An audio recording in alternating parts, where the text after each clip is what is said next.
అసలు ఆ కాన్సెప్టే నాకు బేసిక్‌గా ఎక్కలేదండి. కంప్లీట్ ఎంటైర్ మూవీ కాన్సెప్ట్‌లో. లైక్ కంప్లీట్‌గా మొత్తం అన్‌రియలిస్టిక్‌గా అనిపించింది.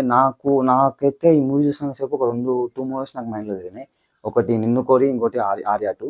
ఈ 2 మూవీస్‌ని మిక్స్ చేసి అది తిక్క తిక్క చేసేసి ఒక ప్రొడక్ట్‌ని తీసుకొచ్చినాడంతే. అంతకు మించి లైక్ కొత్త కాన్సెప్టే కాదు ఫస్ట్ ఆఫ్ ఆల్ ఇది. అంత రొట్ట కాన్సెప్ట్. ఈ 2 మూవీస్ చూస్తే ఖచ్చితంగా మీకు అర్థమైపోతుంది.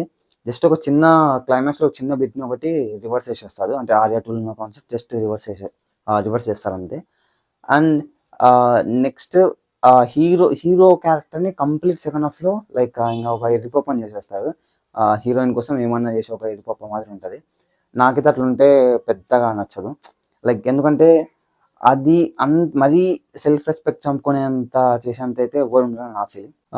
ఇంకా యాక్టింగ్ వరకైతే ఇద్దరు చాలా బాగా చేశారండి. అసలు దానికైతే పేరు పెట్టడానికి లేదు. యాక్టింగ్ వరకైతే చాలా బాగుంది. బట్ స్టోరీయే నాకైతే అసలు కాన్సెప్టే ఎక్కలేదు. స్టోరీ లేకుండా